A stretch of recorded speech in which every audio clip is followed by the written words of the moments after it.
Bonjour à tous, bienvenue dans le podcast Éduquer, grandir, faire de bons choix. J'espère que vous allez bien. Nous nous retrouvons pour cet épisode 2. Nous allons continuer à partager quelques clés, quelques astuces qui vont nous permettre d'aider nos enfants à grandir, à se développer, à essayer de maximiser et d'utiliser, de valoriser le plein potentiel qu'ils ont en eux, car ils ont tellement de recherches, tellement de ressources en eux. Et pour cela, c'est à nous d'être des bons jardiniers, d'arroser correctement nos enfants, si on peut utiliser cette image, afin qu'ils puissent grandir le mieux possible. J'espère que vous allez bien. Moi, en tout cas, je suis content de vous retrouver. Aujourd'hui, je voudrais un petit peu continuer dans la lignée de ce qu'on a vu dans le premier épisode, c'est-à-dire nous avons vu que le cerveau de l'enfant était pré-câblé et qu'il se développait de manière efficace et efficiente quand on interagissait avec lui. C'est vraiment la nature et la richesse de nos interactions qui vont faire que son cerveau va se développer. En effet, quelqu'un a dit que parler est une activité cognitive de haut niveau. Donc quand on échange avec nos enfants, c'est là où les neurones qu'ils ont déjà en fait s'assemblent et se mettent en connexion entre eux pour ensuite tracer des chemins qui vont permettre le développement de leur cerveau et aller leur permettre d'apprendre, d'aller plus loin, plus tard encore, et de se développer correctement. Aujourd'hui, je voudrais peut-être prendre un aspect de cette interaction qu'on a avec eux. La réflexion m'est venue en regardant certains enfants qui avaient peut-être 6, 7, 8 ans. Et moi-même, j'ai des enfants qui sont un petit peu plus grands, qui ont 17 ans, 15 ans et 10 ans. Et je me disais, mais ces années vont tellement vite, tellement vite, tellement vite. Et ça me rappelait le fait pour nous, parents, de notre côté, ne pas avoir de regrets et ne pas voir ces années en se disant mais où sont-elles? Comment c'est passé si vite? Parce que c'est vrai que la mémoire oublie, on oublie vite ce qui s'est passé.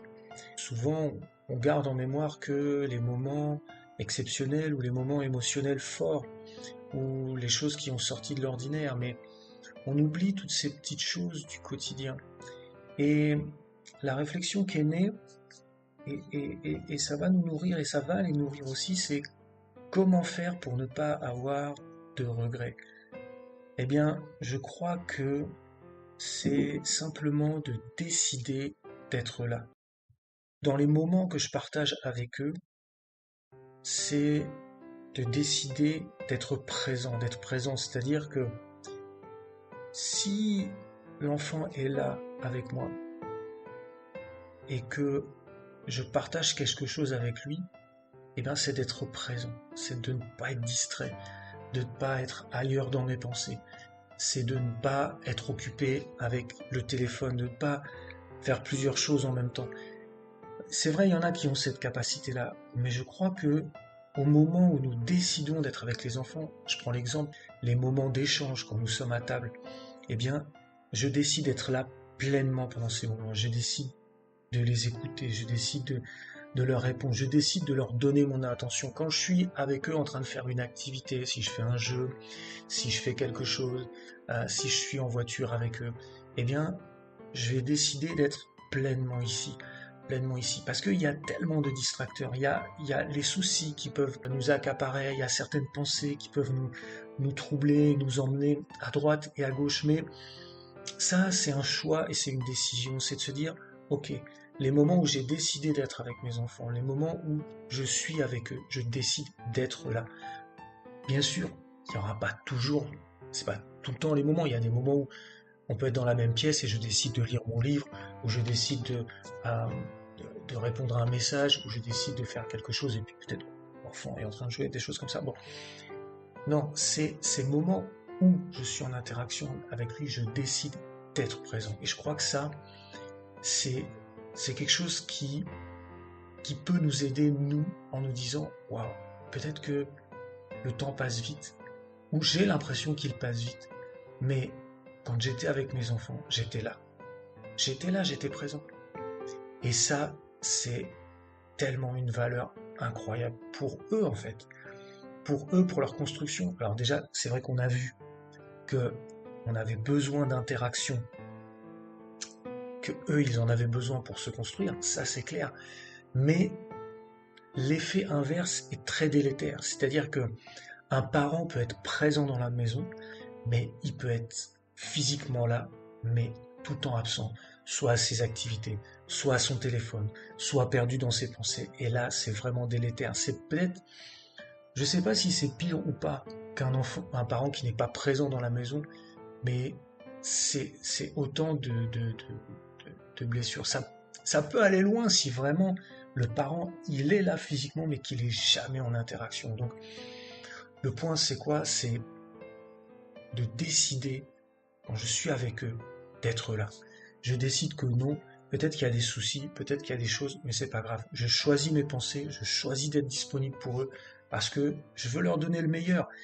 Et le meilleur de nous-mêmes, c'est pas quelqu'un qui est parfait, mais c'est quelqu'un qui déjà décide d'être présent, décide d'être là. Dans l'instant, je suis là, je suis avec eux. Si on décide ça, ça peut vraiment faire la différence dans nos relations. Vraiment. En tout cas, je veux inviter peut-être chacun à faire une petite introspection et à se dire, est-ce qu'il y a des moments où je suis avec mes enfants, ou par extension peut-être avec mon conjoint ou ma conjointe, est-ce que je suis toujours là? Est-ce que je suis toujours présent? Est-ce qu'il y a quelque chose qui entrave une vraie communication? Est-ce qu'il y a quelque chose qui entrave vraiment le lien? Déjà, identifier ça peut être un pas. Et je pense qu'il y a un pouvoir fort, parce que quelqu'un a dit tes résolutions répondra le succès. Et je pense que quelqu'un qui prend la résolution et qui dit ok, je cherche ce qui entrave la communication, je décide de le mettre de côté pour être là avec les personnes que j'aime. Je pense que ça peut vraiment faire la différence. J'espère que vous avez apprécié ce deuxième épisode.